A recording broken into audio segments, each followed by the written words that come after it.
नमस्कार. श्री स्वामी समर्थ. स्वामी महाराज तुमच्या सर्व इच्छा आकांक्षा पूर्ण करोत ही स्वामींचरणी प्रार्थना करून आजच्या व्हिडिओला सुरुवात करते.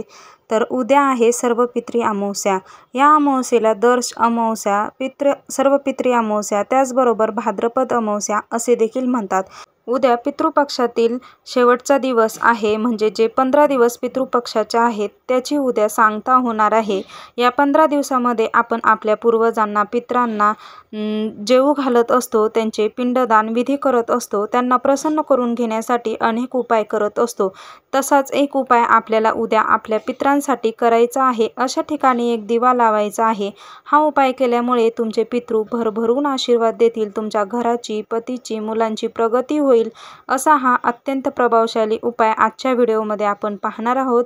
त्यामुळे व्हिडिओ संपूर्ण पहा, अजिबात स्किप करू नका. चॅनेलवर नवीन असाल तर सीमाज कॉर्नर या माझ्या चॅनेलला नक्की सबस्क्राईब करा. त्याचबरोबर त्या शेजारी असलेल्या बेल देखील दाबा आणि कमेंटमध्ये श्री स्वामी समर्थ लिहायला विसरू नका. तर अमावस्या ही आज रात्रीच लागणार आहे आणि उदय तिथीनुसार अमावस्या ही उद्या असणार आहे. या पितृपक्षामध्ये आपले जे पितृ पूर्वज असतात तर ते भूतलावावर येत असतात, आपल्या अवतीभोवती वावरत असतात आणि उद्या ते भूतलावावरून परत यमलोकात म्हणजे पितृलोकात जात असतात. आपल्याला उद्या त्यांच्या नावे श्राद्ध करायचं आहे, पिंडदान करायचं आहे. ज्यांना कुणाला त्यांची पित्राची तिथी माहीत नाही तर त्यांनी उद्या त्यांच्या पित्रांना जेवू घालायचं आहे, त्यांच्या नावाने दान देखील करायचं आहे. पितृपक्षामध्ये स्नानदानाला विशेष महत्त्व आहे. आपल्या पित्रांसाठी आपण विशेष उपाय करत असतो, अनेक सेवा देखील करत असतो.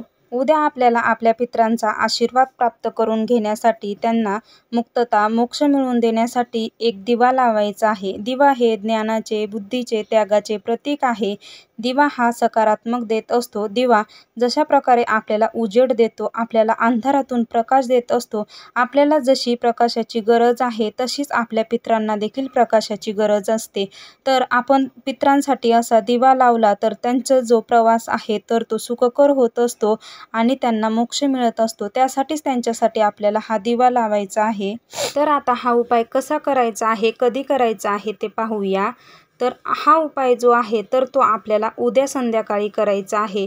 उद्या संध्याकाळी प्रदोष काळ जो असतो 5 ते 6 किंवा 7 या दरम्यान आपल्याला हा उपाय करायचा आहे. या उपायासाठी आपल्याला एक पंती घ्यायची आहे किंवा तुम्ही कणकेचा दिवा देखील घेऊ शकता. कणकेचा दिवा घेताना त्यामध्ये मीठ टाकायचं नाही, बिन मीठ टाकता कणिक मळायची आहे, त्यामध्ये थोडीशी हळद टाकायची आहे आणि त्याचा दिवा तयार करायचा आहे. आणि या दिव्यामध्ये आपल्याला मोहरीचं तेल घालायचं आहे. मोहरीचंच तेल घालायचं आहे, कारण मोहरीच्या तेलाचे आपण उपाय केले तर आपली दरिद्री दूर होत असते. आपले जे काही संकटे आहेत तर ते दूर होत असतात. त्यामुळे आपल्याला इथे मोहरीचं तेल वापरायचं आहे. त्यानंतर 4 वाती आपल्याला घालायच्या आहेत. चौमुखी दिवा आपल्याला लावायचा आहे.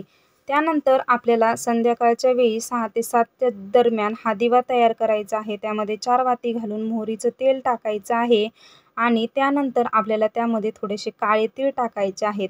काळ्या तिळाचे उपाय हे अत्यंत प्रभावशाली मानले जातात, कारण काळ्या तिळाची उत्पत्ती ही भगवान श्री हरिविष्णूंपासून झाली होती आणि पितृपक्षामध्ये काळ्या तिळाला विशेष महत्त्व आहे. आपण पिंडदान जे तर्पण विधी करतो त्यामध्ये काळे तीळ सर्रास वापरले जातात.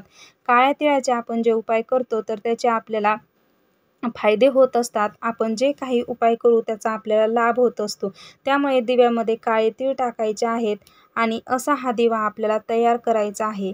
कोणत्या ना कोणत्या देवी देवतेसाठी आपण वेगवेगळ्या प्रकारचे दिवे लावत असतो. जसे की माता लक्ष्मीला प्रसन्न करून घेण्यासाठी आपण शुद्ध गाईच्या तुपाचा दिवा लावत असतो.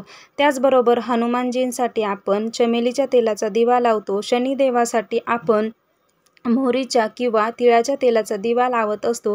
त्याचप्रमाणे आपल्याला आपल्या पित्रांसाठी सुद्धा अशा प्रकारे उद्या एक दिवा लावायचा आहे. त्यानंतर हा जो दिवा आहे तर तो आपल्याला आता कुठे लावायचा आहे ते आपण पाहून घेऊया. तर आपल्याला एखाद्या आपल्या आसपास नदी, तलाव, विहीर असेल तर तिथे आपल्याला हा दिवा लावायचा आहे.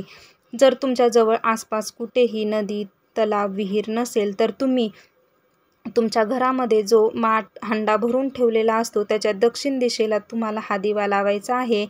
नदीवर किंवा विहिरीच्या काठावर हा दिवा का लावावा? कारण रात्रीच्या वेळी जेव्हा पितृलोकात परत जाणार आहेत तेव्हा ते पाणी पिण्यासाठी नदीवर किंवा विहिरीवर, तलावावर जात असतात आणि अशा प्रकारे आपण तिथे दिवा लावला तर त्यांचा जो प्रवास आहे तर तो सुखकर होत असतो, त्यांना मुक्तता, मोक्ष मिळत असतो. त्यामुळे नदी तीरावर हा दिवा आपल्याला लावायचा आहे आणि शक्य नसेलच तर तुम्ही तुमच्या घरामध्ये माठ किंवा हंड्याजवळ हा दिवा लावायचा आहे आणि तेही शक्य नसेल तर तुम्ही तुमच्या घराच्या बाहेर दक्षिण दिशेला हा दिवा लावायचा आहे. तर अशा प्रकारे आपल्याला उद्या आपल्या पितरांसाठी एक हा दिवा नक्की लावायचा आहे. हा उपाय केल्यामुळे तुमचे पितृ तुमच्यावर प्रसन्न होतील, त्यांचा प्रवास जो आहे तर तो सुखकर होईल, प्रकाशमय होईल, त्यांचा भरभरून आपल्याला आशीर्वाद मिळेल, आपल्या घराची, पतीची, मुलांची प्रगती होईल. असा हा अत्यंत प्रभावशाली उपाय आहे. तुम्हाला जर का यातला कोणताच उपाय शक्य नसेल तर तुम्ही पिंपळाच्या झाडाखाली देखील मोहरीच्या तेलाचा दिवा लावू शकता. अत्यंत प्रभावशाली उपाय आहे, कारण पिंपळामध्ये देखील आपले पूर्वज वास करत असतात. त्यामुळे आपल्या पितरांसाठी आपल्याला हा दिवा लावायला अजिबात विसरायचं नाही. हा दिवा उद्या नक्की लावायचा आहे. तर कसा वाटला व्हिडिओ कमेंट करून सांगा आणि असेच व्हिडिओ पाहण्यासाठी चॅनेल सबस्क्राईब करा. भेटूया तसाच एक नवीन माहितीपूर्ण व्हिडिओ घेऊन. आजचा व्हिडिओ पाहिल्याबद्दल खूप खूप धन्यवाद. श्री स्वामी समर्थ.